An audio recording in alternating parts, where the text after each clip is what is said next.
Good evening to you and your loyal listeners. The story I will share with you is the experience of my uncle, Tito Carlos, when he was still living in Panay during the 1990s. This story was personally told to me by my uncle.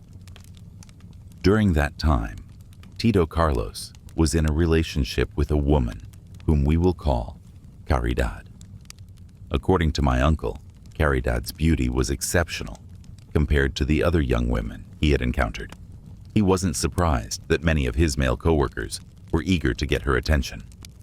At that time, my uncle worked as a construction worker, and he met Caridad at a small eatery where she was employed. Despite having many suitors, Caridad chose Tito Carlos. My uncle considered himself very lucky to be chosen among her many admirers. When they finally moved in together under one roof, my uncle's happiness grew even more. Is this house door okay for you? Asked the elderly man, Manong Elmo, as he handed them the key. Please excuse the dust. I haven't been able to clean it since I rarely come here. Our house is quite far from here. Oh, this is perfectly fine, Manong Elmo. Carlos and I will take care of the cleaning. He doesn't go back to work until the next few days. Caridad replied cheerfully. All right, then I'll leave you two here. Take care of the house, and I'll return when it's time to collect the rent, said the old man before leaving. After Manong Elmo left, the couple immediately started cleaning the entire house. Tito Carlos couldn't help but smile while tidying up. He still couldn't believe that he was finally living under the same roof with Caridad. Before, he used to obsess over her whenever he didn't see her for a single day. But now, he would get to be with her every day, sharing meals with the woman he loved. After cleaning, they took a break and had some snacks. While resting, Tito Carlos promised Caridad that on his next free day, he would take her back to her hometown to formally ask for her hand in marriage. However, Caridad firmly refused and told him not to think about her parents for now. She wanted them to focus on each other. My uncle wasn't surprised by her reaction, since she had already confided in him about why she left home and distanced herself from her family. All right, it's up to you. I'm willing to wait until you're ready to visit your family so I can meet them, was all Tito Carlos could say after noticing how her expression changed when he mentioned her family. As the days passed, my uncle's happiness grew even more. There were no problems between them, and they joyfully dreamed of building a happy family together. For Tito Carlos, the only thing missing was for Caridad to introduce him to her parents so their relationship could be made official. After that, marriage would be the next step, and hopefully, they would be blessed with children. He had secretly started saving money because he wanted to surprise Caridad with a marriage proposal. He wanted to marry her, walk her down the aisle, and spend the rest of his life with her. To him, even though they weren't legally married yet, Caridad was already his wife in his heart, not just a live-in partner. However, as time went on, my uncle started noticing something strange. There was a man who kept looking at their house from a distance. My uncle didn't recognize him at all. Whenever he tried to approach the man to ask what he wanted, the stranger would quickly leave, as if he were in a hurry. Tito Carlos decided to let it go for the time being, thinking he would find the right moment to confront the man without being noticed. He also warned Caridad to be cautious and always lock the door when he was at work and she was home alone. You've already told me that so many times, Caridad said, rolling her eyes. Don't worry, nothing bad is going to happen to me here. Caridad let out a soft chuckle as she responded to Tito Carlos, who was once again reminding her to be cautious. I just worry because you're alone in the house, my love. I can't help but think something might happen to you. Just always remember what I tell you, he insisted. Tito Carlos knew that Caridad was getting annoyed with his constant reminders, but she just smiled sweetly and playfully urged him to leave before he was late for work. One night, While sleeping soundly, Tito Carlos was suddenly awakened by the sound of footsteps outside the house. At first, he simply listened, trying to discern what he was hearing. A few moments later, he also heard faint growls, like cats fighting. He carefully got up and peeked through the window to see where the noise was coming from. His gut told him that something other than cats was outside.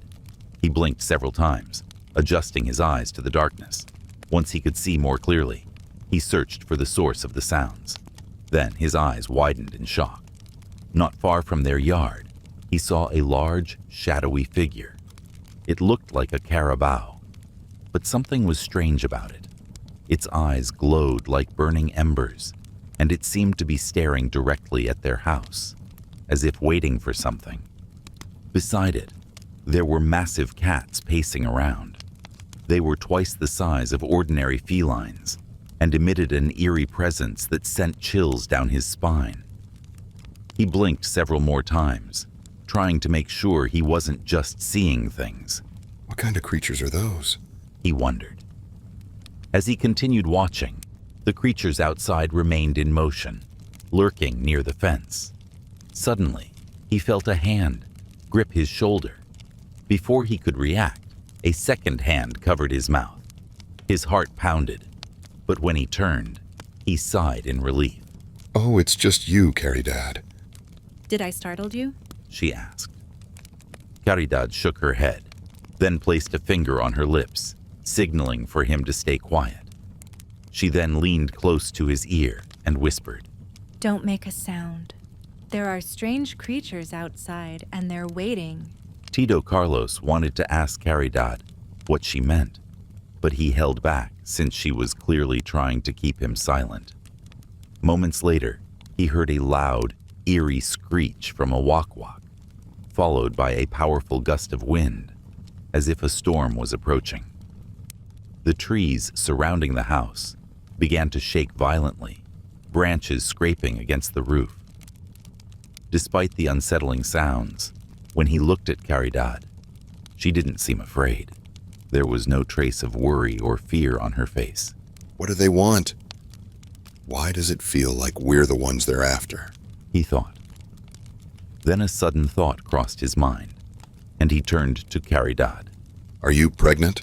I'm not pregnant. She replied firmly. Then why are they here? It looks like they're targeting us specifically. He pressed. Caridad didn't respond. She remained silent, lost in thought. Frustrated, Tito Carlos asked her again about the creatures outside, but she refused to answer. Feeling irritated by the unknown beings disturbing their peace, he grabbed his bolo knife and prepared to step outside to confront them. But before he could, Caridad quickly stopped him. She pleaded with him not to go out, warning that he would only put himself in danger. Seeing the worry in her eyes, he took a deep breath, calmed himself, and embraced her. I'm sorry. Ignore those Aswang outside. What matters is that they can't enter our house. Just put your mind at ease. Caridad reassured him. Tito Carlos nodded and smiled at her. As the hours passed, everything outside gradually became silent.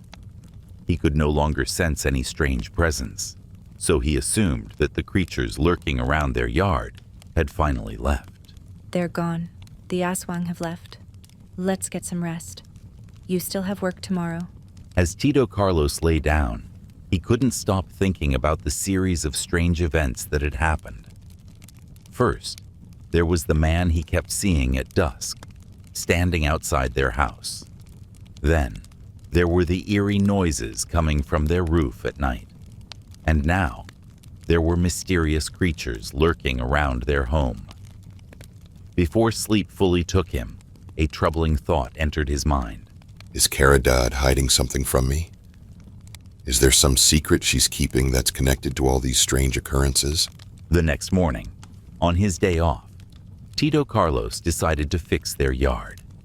He reinforced their bamboo fence to ensure that no animals, or anything else, could easily enter their property. There. Now nothing should be able to get in. he said to himself. Satisfied with his work, Caridad only gave him a small smile in response. Good thing you fixed the fence.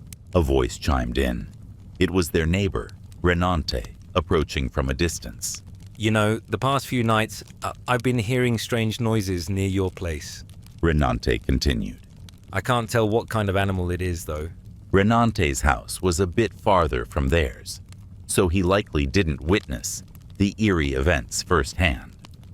Since Tito Carlos didn't want to talk about the supernatural experiences he and Caridad had gone through, he decided to lie. Oh, it's just some stray animals trying to get into our yard. They keep coming around because they want to eat my wife's sweet potato leaves. That's why I reinforced the fence. Renante nodded slowly, but Tito Carlos could tell he wasn't convinced.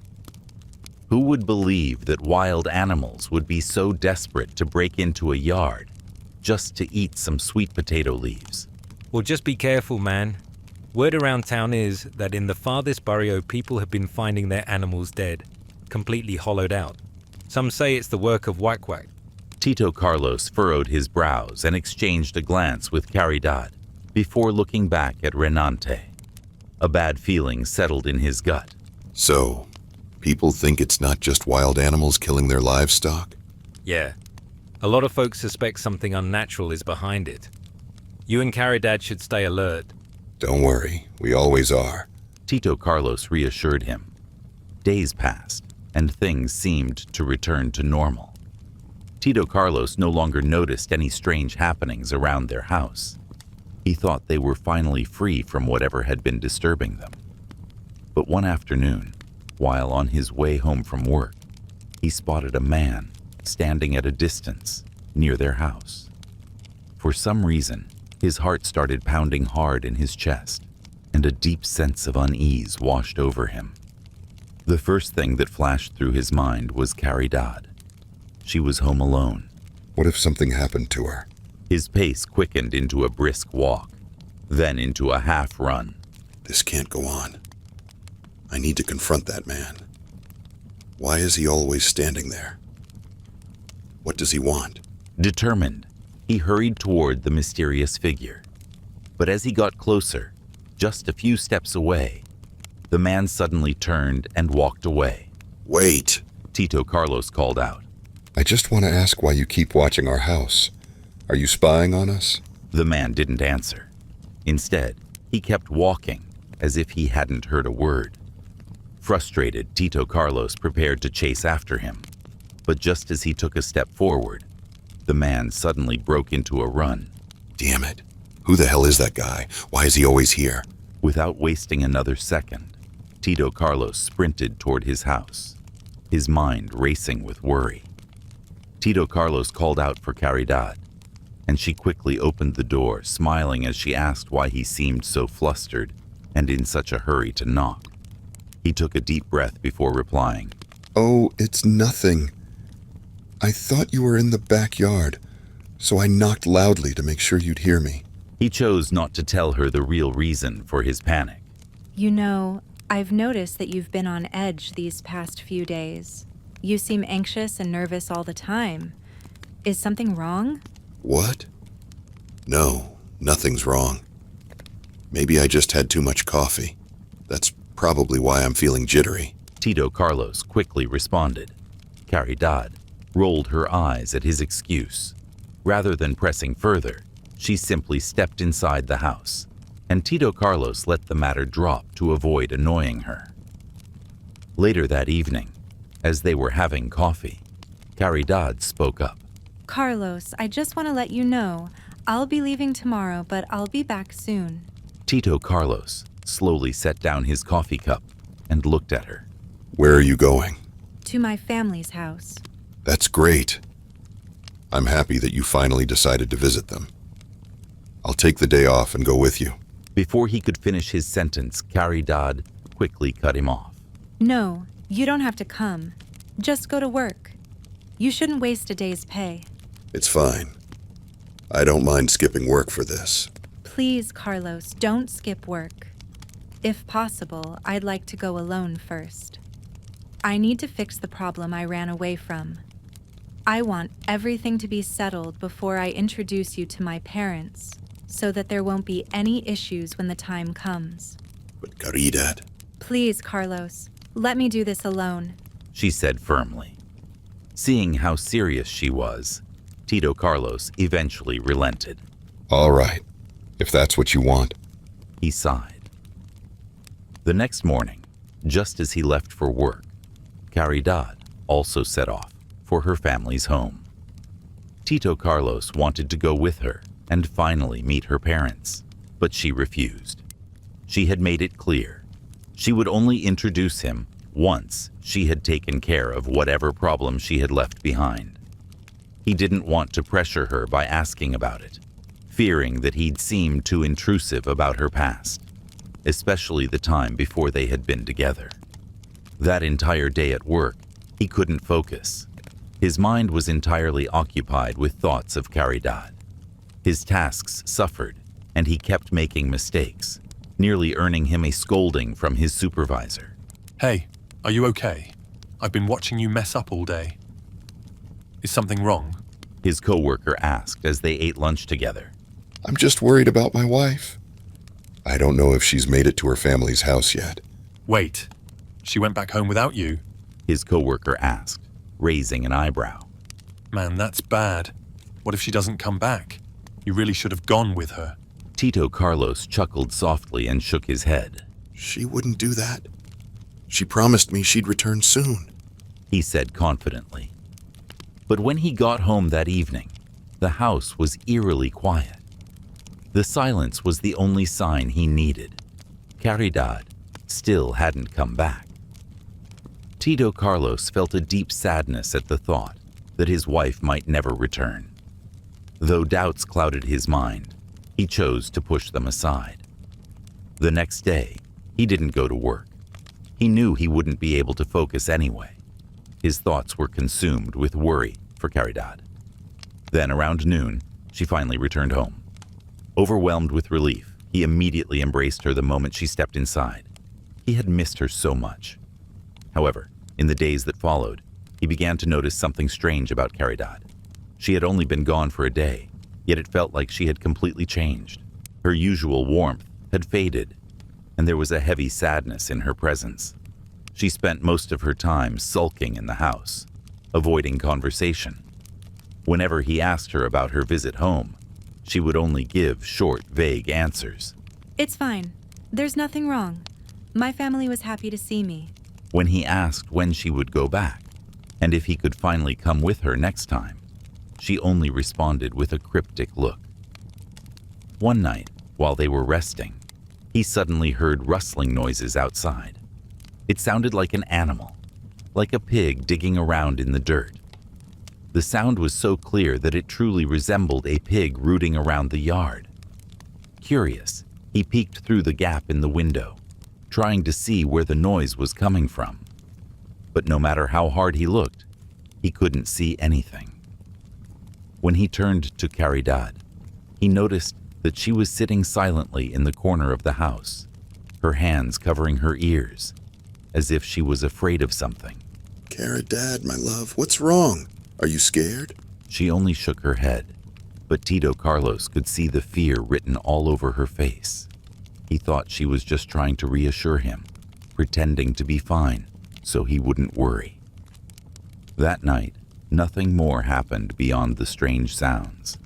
But even so, Tito Carlos couldn't let his guard down. He kept waking up every so often, listening carefully to their surroundings. The next day, they visited his parents' house. There, Tito Carlos told his mother everything, all the eerie experiences they had been facing. His mother, concerned, told him that she knew a albulario, folk healer. The healer could give them protection against the Aswang, ensuring their safety. She promised to contact him the next day. Grateful, Tito Carlos thanked his mother, and by the afternoon, he and Caridad returned home. That night, before he could fall into deep sleep, he felt his wife slowly move. She carefully got out of bed and walked out of the room. Where is she going? He wondered. It wasn't the first time he had woken up to find her missing from his side. But when he heard the front door open, his unease turned into alarm. This isn't normal. He muttered to himself. Immediately, he got up and followed her outside. To his surprise, he saw Caridad walking quickly towards the back of the house. His heart pounded. He didn't know what was happening, but he felt an overwhelming sense of unease. Still, he forced himself to push aside his fear and follow her. He needed to know what she was doing. It couldn't be that she was just going to the bathroom. It was inside the house. When she reached the backyard, she suddenly stopped and glanced around, as if making sure no one was watching. Carefully, Tito Carlos hid behind something so she wouldn't see him. The moon was full that night, illuminating everything clearly. Because of that, he had a perfect view of Caridad. Please, let me be wrong about this. He thought, hoping his suspicions were unfounded. He took deep, steadying breaths as he watched her. Then, he noticed something strange. Drool was dripping endlessly from her mouth. At first, he thought maybe she was sick. Perhaps she had epilepsy. But as the saliva pooled on her chest, he felt his entire body freeze in shock. Caridad's neck twitched repeatedly, and Tito Carlos could hear her breathing, shallow, ragged, as if she was struggling to catch her breath. But then, his entire body tensed, his hair standing on end as sheer terror gripped him. He watched in horror as Caridad smeared her own saliva all over her body. His hand instinctively flew to his mouth, stifling a gasp, just as Caridad suddenly turned her head in his direction. It was as if she sensed someone watching her. Tito Carlos pressed himself against the wall, trying to make himself as small as possible, hoping she wouldn't notice him. For a brief second, he looked away. When he turned back, Caridad was gone. In her place, a large cat with glowing, fiery eyes now stood. Before he could react, the creature leaped over the fence in one swift motion, vanishing into the night. The air was suddenly filled with a foul, unbearable stench. Overwhelmed by fear, Tito Carlos sprinted back into the house, slamming the door shut behind him. His mind was racing. He hadn't even grabbed Caridad's clothes, which had been left on the ground, the same ones she had removed one by one while covering herself in saliva. He paced back and forth inside their home, his thoughts in turmoil. What the hell did I just see? Was it real? Or am I losing my mind? He clenched his fists, feeling his body tremble. Where did Caridad go? Why did she disappear? Only for that monstrous cat to appear in her place. Who is she? Really? Caridad? What are you? He whispered to himself, his voice shaking. His heart pounded violently against his chest. His knees felt weak. He kept glancing out the window, waiting, dreading her return. Hours passed. Then at last, he heard footsteps approaching the front door. The door creaked open. Caridad stepped inside. She froze when she saw him standing there, wide awake. Carlos, what are you doing up? Why aren't you sleeping? Her voice faltering. According to Tito Carlos, he saw her expression go blank for a brief moment, as if caught off guard.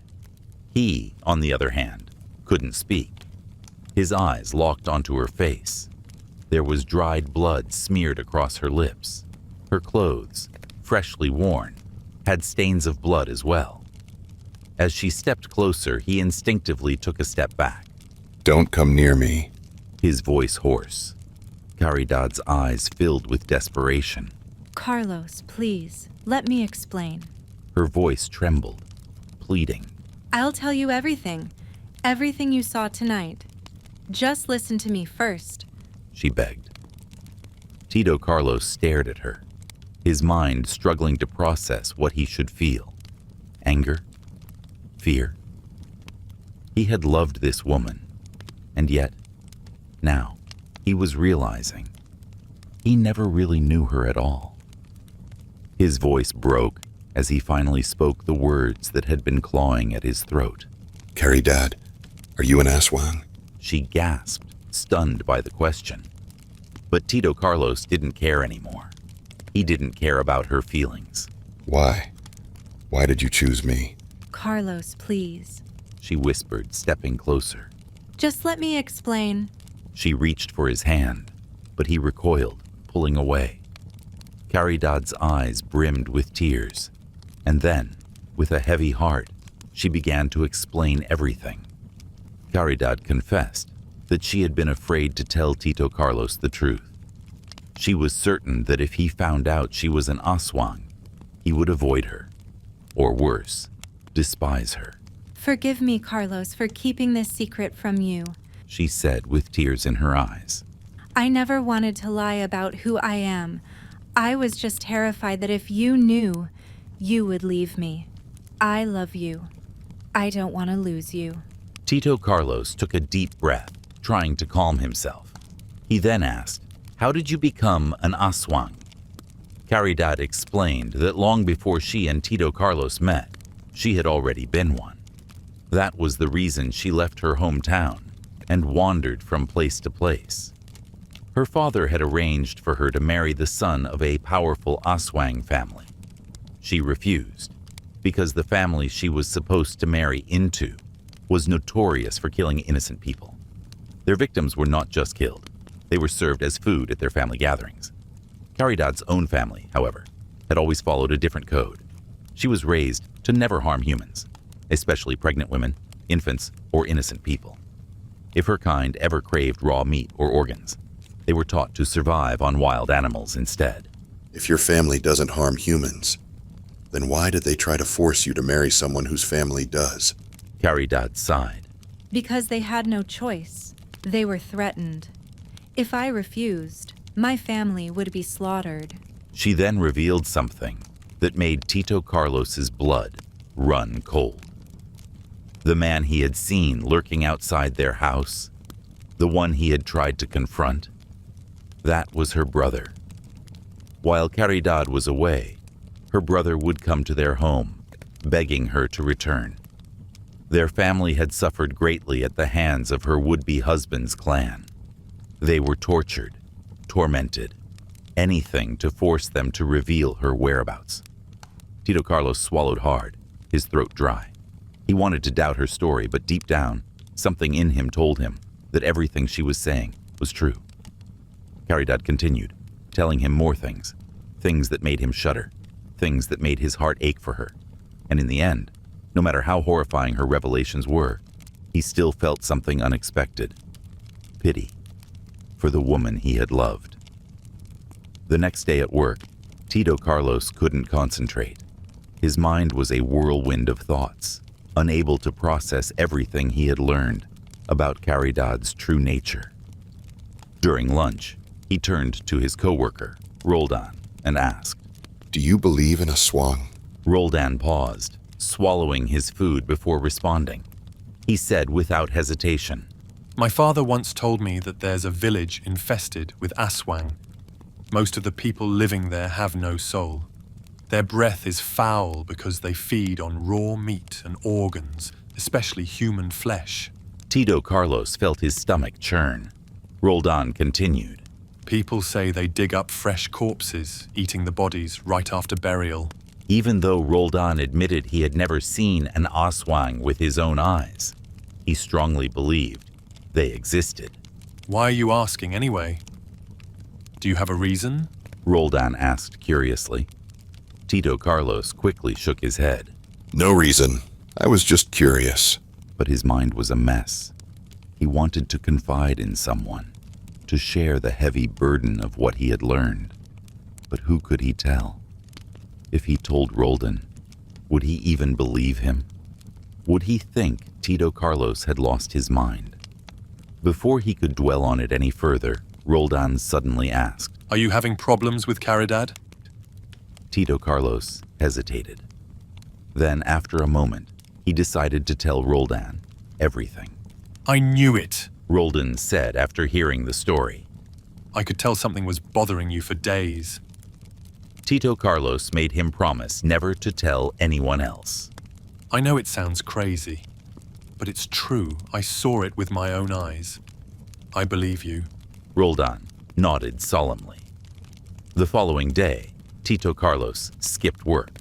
Instead, he and Caridad went to his parents' house to retrieve the protective charms his mother had asked for from a local albulario, folk healer. Before leaving their home, he asked Caridad. Are you okay with us placing these protective charms around the house? She simply smiled and nodded. It's fine. They won't harm me. She then admitted something else, something that unsettled him. I once lived with a healer. They taught me many things, things that help our kind resist the effects of protective charms and barriers. Tito Carlos could only stare at her, feeling a chill creep down his spine. Even with the Pangontra, charms, would they truly be safe? Caridad explained that the kind-hearted healer she had lived with had implanted a special mutya, charm, in her body. This was why she could eat the same food as normal humans, meals seasoned with salt and garlic, without any issue. Tito Carlos was taken aback. You're right. I never even thought about that. How could I have forgotten? Aswang are supposed to be afraid of salt and garlic, but you've never reacted to them. Then a thought struck him. You once lived with a healer. Why didn't you ask them to cure you? Couldn't they have removed your Aswang nature? If you were cured, you could live a normal life, like any other human. Caridad sadly shook her head. Even if a healer tried to cure me, it would never work. I am not just a person who is turned into an Aswang. It is in my blood. I belong to a lineage of Aswang, and no matter what I do, I will never be able to remove that part of me. She went on to say that there were some cases, like Yangao, where someone could be turned into an Aswang and potentially be cured. But for those born into Aswang bloodlines, there was no escaping it. Realizing this, the healer had instead implanted a mutya into her body, which slowed down her Aswang urges. It didn't completely eliminate them, but it allowed her to control herself. Only now did everything finally make sense to Tito Carlos. Later that day, they visited his parents' house. Before they left, his mother handed him a dried stingray tail, buntot pagi, and a bottle of oil. If you ever feel something is wrong, or if you see strange creatures lurking near your home, rub this oil onto the stingray tail, then use it to strike them. His father added. Do not let your guard down at night. Be careful. Understood? Tito Carlos nodded and thanked his parents before he and Caridad left. As they were walking home, something caught Tito Carlos's eye. This time, it wasn't a man watching them from afar. It was an old woman with long white hair. Her eyes burned with an eerie intensity as she glared directly at them. A cold chill ran down his spine. Without saying a word, he took Caridad's hand and quickened their pace. He didn't want to alarm her, but deep down, he suspected that she already knew about the old woman. Caridad remained silent, keeping her head down the entire way home. When they arrived, Tito Carlos was surprised to see his co-worker, Roldan, waiting for him outside their house. Roldan? What are you doing here? He asked, startled by the unexpected visit. I was worried about you. Curious, Tito Carlos invited him inside. While Caridad prepared coffee, he turned to Roldan and asked, So what's going on? Why the sudden visit? Roldan hesitated for a moment before lowering his voice.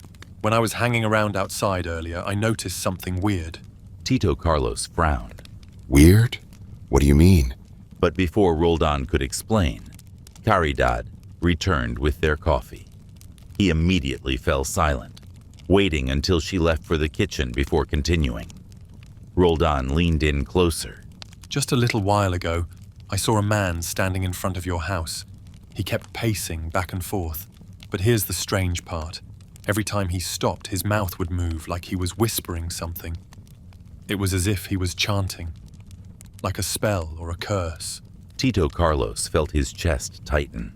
A palipad hanging. Roldan murmured.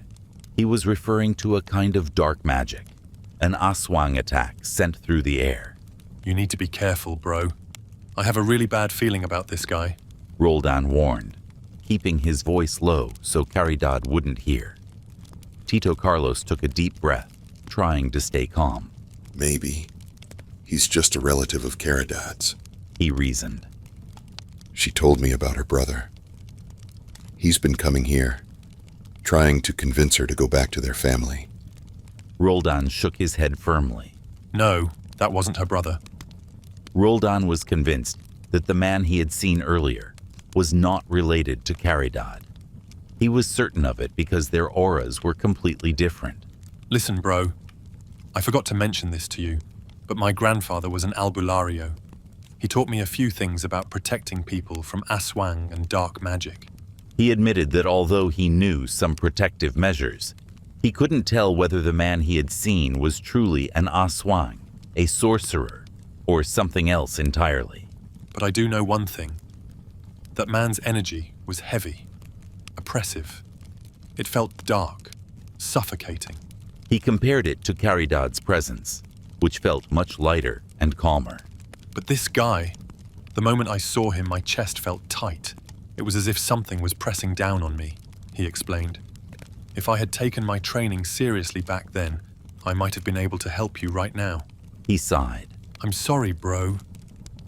Tito Carlos shook his head. No, man, it's okay. But deep inside, fear crept into his heart. As he glanced at Caridad, who was quietly preparing vegetables for dinner, he felt an overwhelming sense of dread. He was scared for her. What if something happened to her? What if Gary's family took her away? What do I do, bro?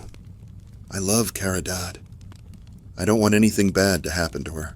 If you really love her, I'll ask my grandfather for help. Maybe he can do something. Roldan promised. Tito Carlos felt a wave of relief. Thank you, bro.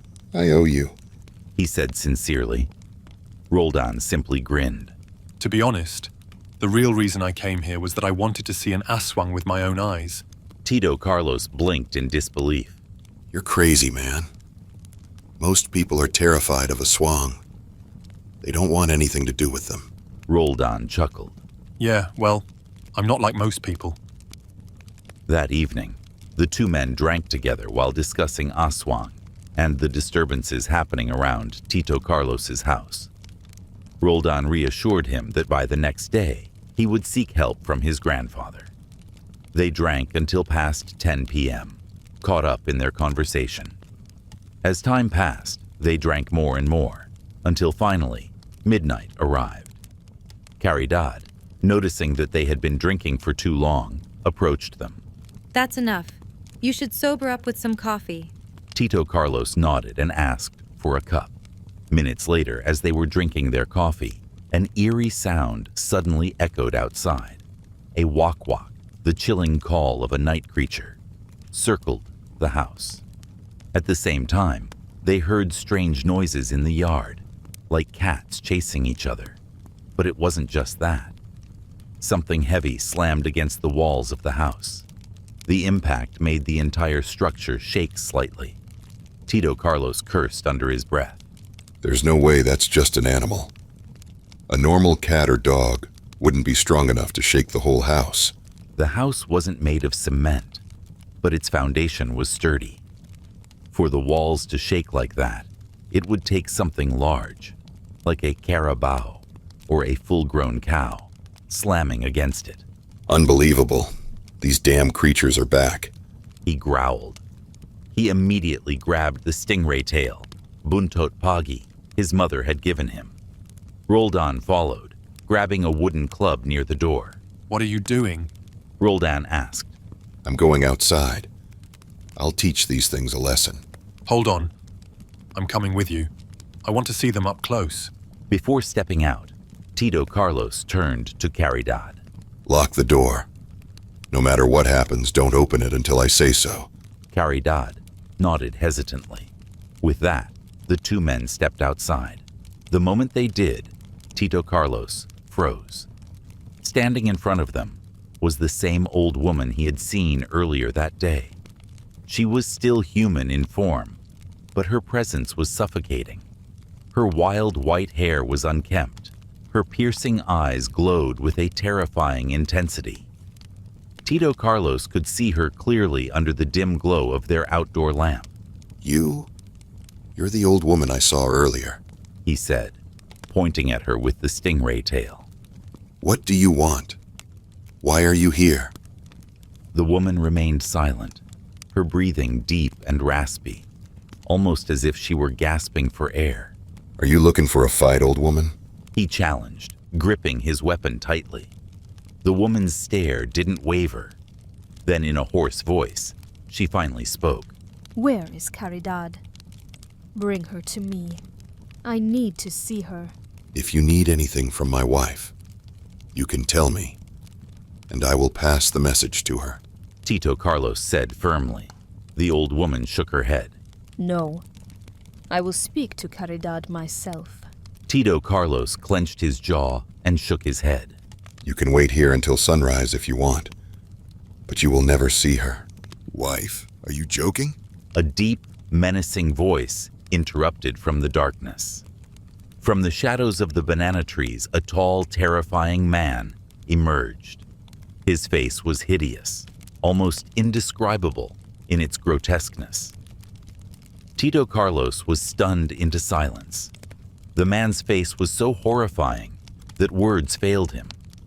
Roldan, however, immediately recognized him. It's him. Roldan muttered under his breath.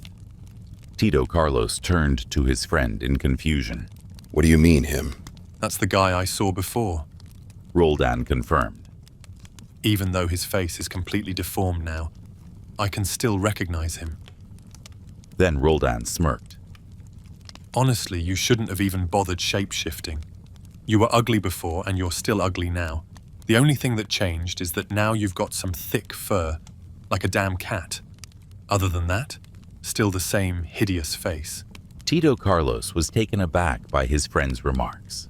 Was Roldan just being reckless, or was he too drunk to realize the danger they were in? It hit him then. Roldan was actually more intoxicated than he was, and at that moment, he understood what was happening. The old woman and the monstrous man were mother and son. This must have been the very man Caridad had told him about, the one her family had tried to force her to marry. Tito Carlos turned back toward the creature. Its red eyes burned with fury, its pupils dilated like someone who hadn't slept in days. A foul stench filled the air, making it difficult for them to breathe. Tito Carlos wanted to speak, but before he could react, the monstrous man lunged toward them with incredible speed. Seeing the attack coming, Tito Carlos instinctively shoved Roldan aside, causing him to stumble and fall face first into the dirt, just in time to avoid being slashed by the creature's razor-sharp claws. Unfortunately, Tito Carlos wasn't fast enough to avoid the attack entirely. The beast's claws grazed his arm, tearing through his skin. Blood immediately poured from the wound. The pain was excruciating. The old woman cackled. Bring Caridad out here. If you refuse, I will order my son to kill you right where you stand. Tito Carlos gritted his teeth. You're not fooling me. I will never give Caridad to you. If you want her, you'll have to kill me first. The old woman sneered. So brave. Has Caridad not told you what kind of family you're dealing with? I'll give you one last warning, boy. Her voice grew colder. Say your prayers. Call upon whatever gods you believe in, because you won't live to see the morning. Then she turned to her son. As he wishes. Kill him. Tito Carlos knew he stood no chance against them, but he also knew one thing for certain. He would not let them take Caridad. If he had to die protecting her, so be it. He cast a quick glance at Roldan, who was wiping blood from his mouth, after falling face first into the dirt. Roldan was no longer drunk. Fear had sobered him up instantly. Go inside and protect Caridad. Tito Carlos told him. Roldan hesitated, but before he could make a move, the beast lunged at him. Tito Carlos realized something. The creature was wary of him. It wasn't charging at him directly. Why? Then it hit him. The stingray tail. He was still holding the buntot pagi his mother had given him. Aswang were known to fear it. A wound from the stingray tail was difficult for them to heal, and in some cases, it could be fatal. The monster must have sensed this and was keeping its distance. Just as the creature prepared to pounce on Roldan, Tito Carlos reacted. He swung the stingray tail with all his strength. The beast barely dodged in time. It leapt backward like a startled cat, landing a few feet away. Tito Carlos smirked. What's wrong? I thought you were fearless. Why does it seem like you've lost your courage now? Tito Carlos taunted as he raised the buntot pagi once again. The beast growled in frustration and lunged at him. Tito Carlos held his ground, gripping the stingray tail tightly, waiting for the perfect moment. As soon as the creature was within reach, he struck with all his strength. The beast howled in pain and stumbled backward. Oh? What happened? Where's all that bravery now? Tito Carlos smirked. For a moment, hope surged in his chest. He was starting to believe he could actually win. As long as he held the buntot pagi, the creature couldn't get close to him. It was afraid of being wounded. But his confidence was short-lived. The old woman suddenly charged at him from the side. Before he could react, she tackled him to the ground. The impact knocked the wind out of him, and worst of all, he lost his grip on the stingray tail. It fell just out of reach. Immediately, the monstrous man pounced. Sharp claws tore into Tito Carlos's arms as he desperately tried to shield his face. He felt the searing pain of deep scratches, his own blood soaking his skin. In his mind, he knew this was the end. He fought back, but he was too weak now. He had nothing left. Through the chaos, he managed to scream for help. Roldan, the buntot pagi, throw it to me! But Roldan was frozen in terror. He just stood there, trembling, unable to move. Roldan! Tito Carlos shouted again. Nothing. His friend was completely paralyzed by fear. Just as the beast prepared to deal the final blow, a desperate voice rang out. Stop! It was Caridad. She was crying, pleading with the two monsters. Please, stop hurting him. Instantly, both creatures halted. In the blink of an eye, they transformed back into their human forms. The old woman sneered. So, you finally decided to come out. And here I thought we'd have to kill this man just to drag you out of your hiding place. Gary, the monstrous man, turned to his mother. Don't scold her, He said in a strangely gentle voice. Then he looked at Caridad. come with us. It's time to go home. Caridad shook her head. No, I'm not going with you. I told you before, I will never go back. The old woman's expression darkened.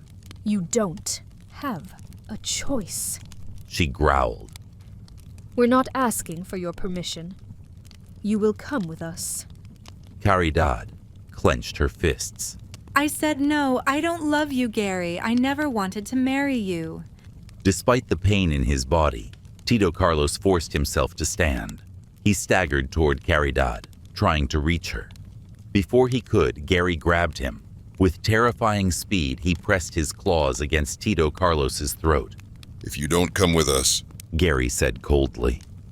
this man dies. Right here. Right now. Even as he struggled to breathe, Tito Carlos turned to Caridad. Through gritted teeth, he rasped. Don't give in to them.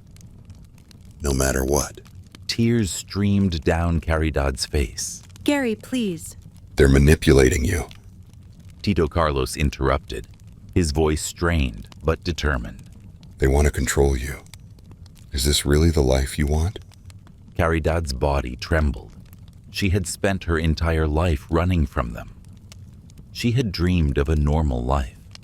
She had dreamed of a future with Carlos. Tito Carlos, barely able to stand, still fought for her. His arms were covered in deep gashes. He was losing blood fast. But even then, he wasn't afraid to die, because he loved her. Caridad, He whispered. remember our dreams, the life we wanted. Don't let them take that away from you. Caridad took a deep, shaky breath. And then, for the first time in her life, she fought back. Gary shouted at him, ordering him to stay silent if he wanted to live.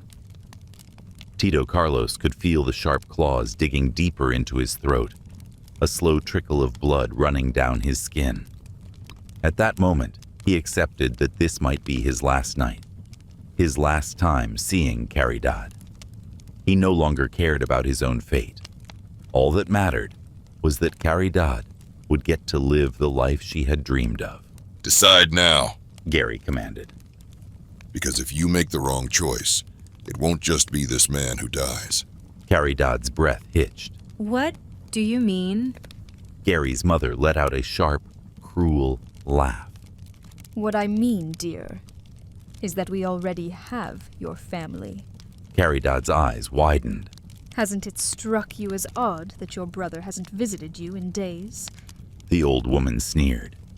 If you continue to defy us, you won't find your family alive when you go back home. Tito Carlos coughed through the pain, forcing out a weak plea. Caridad, don't listen to them. They're lying. But Caridad was already in tears. It's true. She whispered, realization dawning on her. My brother, I've been waiting for him, but he hasn't shown up. Caridad, Tito Carlos rasped, they're manipulating you. but he was too weak to fight. He could barely move, let alone stop what was happening.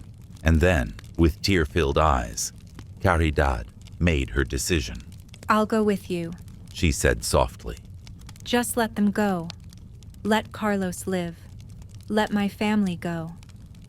Gary's lips stretched into a wide, unsettling grin. The excitement in his eyes was almost inhuman. Now that's a good girl. He purred. Then, without warning, he released Tito Carlos. With nothing holding him up, Carlos collapsed to his knees, coughing violently. Blood dripped from his wounds as he struggled to breathe. He barely had the strength to lift his head. Caridad, don't. A sharp kick to his gut sent him sprawling. The pain was unbearable. He couldn't even breathe for several seconds. Darkness crept into the edges of his vision. The last thing he saw before passing out was Caridad, looking at him with tearful eyes, silently mouthing the words. I'm sorry. Then, just like that, Gary took her hand and led her away.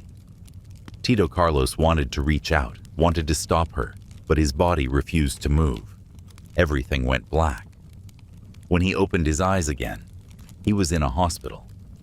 His mother was beside him, relief washing over her face when she saw him awake. Where's Caridad? He croaked. His mother's expression darkened. She's gone, Carlos. She told him that it was Roldan who had brought him to the hospital. When she had asked Roldan what had happened, he had only muttered one word, over and over again. Aswang. Nothing else. Seeing that Roldan was in a state of shock, the barangay took him home to recover. His mother turned back to him, worry creasing her brow. What happened, son? Why do you have all these wounds? And where is Caridad? Tito Carlos said nothing. He wanted to tell her. He wanted to tell someone. But in the end, he couldn't bring himself to do it. He kept everything a secret. Instead, he came up with a lie, one that wouldn't terrify his family. But as the days passed, he felt like he was losing his mind. He couldn't stop thinking about Caridad. Where was she? Was she still alive? Had Gary and his mother hurt her? Even though his wounds were still healing, he made up his mind. He had to find her. With Roldan by his side, he traveled to the distant barrio that Caridad had once mentioned to him, but when they arrived, there was no one named Caridad. No one in the village had ever heard of her. He searched other nearby villages, asking around, hoping someone knew where she was. But there was nothing. No sign of her. No trace of her existence. Even then, he didn't stop hoping. For years, he waited. He clung to the belief that she would return, that one day, against all odds, she would come back to him. But time passed, and Caridad never came back. In the end, Tito Carlos never loved again. After everything that happened, he never let himself love anyone ever again.